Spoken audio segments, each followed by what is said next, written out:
민주주의 하면 개나 소나 정치한다고 날뛴다는 거야. 개나 소나 정치한다고 날뛰면 정치판은 뭐가 돼? 개판된다는 거야. 그리고 정치가 개판되면 정치가 타락한다는 거야. 정치가 타락하면 사회 전체가 타락한다는 거야. 그래서 민주주의는 사회 전체를 타락시키는 가장 나쁜 제도라는 게 소크라테스의 사고방식이야. 난 개인적으로 소크라테스 정치 사상에 동의하지 않아. 난 민주주의를 옹호하는 사람인데, 근데 소크라테스 말 중에 새길 대목이 있어. 꼭 새겨두시라고. 정치가 타락하면 뭐가 타락한다고? 사회 전체가 타락한다고. 정치가 타락하면 사회 전체가 타락한다고. 꼭 새겨둘 말이야. 난 이건 진리라고 생각해. 한국 정치가 지난 50년간 타락의 타락을, 60년 동안 타락의 타락을 거듭해 왔었죠. 난 개인적으로 노무현을 별로 좋아하지 않지만, 또 노무현을 찍은 사람도 아니지만 인정할 건 인정해야 돼. 노무현 때만큼 한국의 민주주의가 발전한 적도 없었고, 노무현 때만큼 이만큼 정치가 깨끗해진 적도 한국에 한 번도 없었어. 난 인정할 건 인정해 주는 게 옳다고 생각해. 한국 정치가 60년 동안 타락한 결과가 뭔 줄 아냐? 사회 전체를 타락시키는 건데, 우리 사회가 얼마큼 타락했는 줄 알아? 이걸 보면 알아. 이걸 보면 알아. 우리나라에서는 정의로움을 말하잖아. 따대. 이 나라에서는 정의를 말하는 사람이 따댄다고. 정의를 말하면 병신돼. 정의를 말하면 기껏해야 이런 대접받아. 너 잘났어. 이런 대접받아. 얼마나 사회가 썩어 빠졌으면 정의를 말하는 사람이 따가 될까? 미안해, 내가 전화기를 안 끄고 들어왔나 봐. 내가 가장 심각하게 생각하는 문제야. 난 너희 때는 좀 달라져야 될 거라고 생각하는데, 그런 기대 때문에 내가 한마디만 더 하면 이 사회가 얼마나 타락했냐면, 이 나라는 청년들도 정의를 말하지 않아요. 어느 시대나 청년들이 가장 순수해. 청년들이 가장 이상적이야.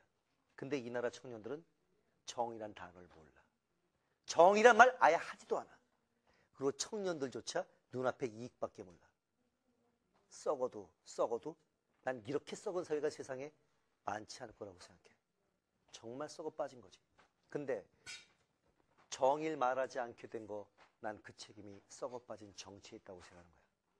이승만 같은 인간이 이 나라 대통령이 되는 순간 정의는 땅에 떨어지는 거야. 백범 김구가 총알 맞아 죽는 순간 정의를 말하면 병신 되는 거지. 독립운동했던 사람들은, 또 그 가족들은 해방된 다음에도 생계 자체가 어렵게 허덕이고 살아야 되고,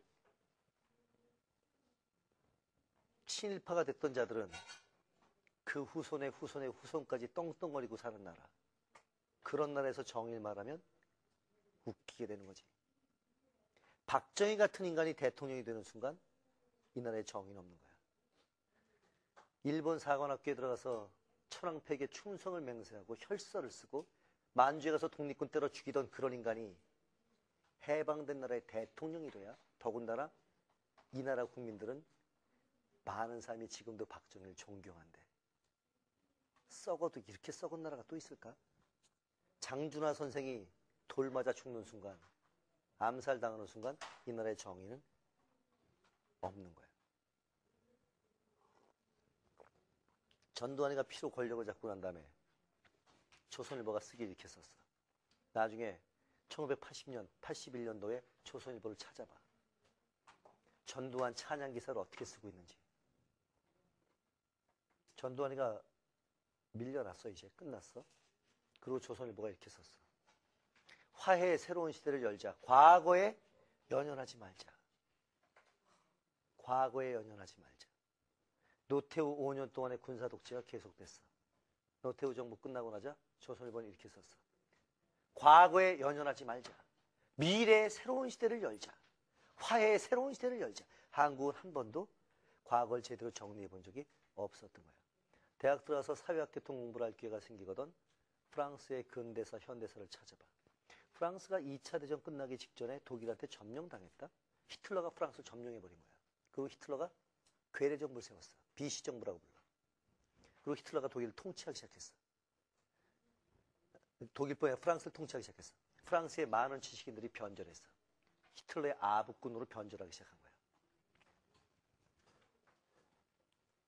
프랑스가 독립운동을 펼쳐가지고 히틀러군을 몰아냈어. 그리고 독립정부가 들어섰어. 그 다음에 프랑스가 제일 먼저 한 게 뭔지 아나? 말 그대로 피해 숙청이야. 프랑스가 제일 먼저 한 게 피해 숙청이야. 프랑스의 더러운 잔재를 드러내겠다는 거야. 히틀러에게 아버고 충성했던 자들을 색출한 작업부터 시작했다. 그 중에 제일 먼저 잡은 게 언론인들이었어. 독일 찬양 기사를 써냈던 신문 기자들, 논설위원들, 언론인들이었어. 그리고 그 잡아낸 사람들 재판하고 어떻게 했는 줄 아나? 총살이야. 수천 명을 총살시켰어. 이게 프랑스 현대사의 시작이야.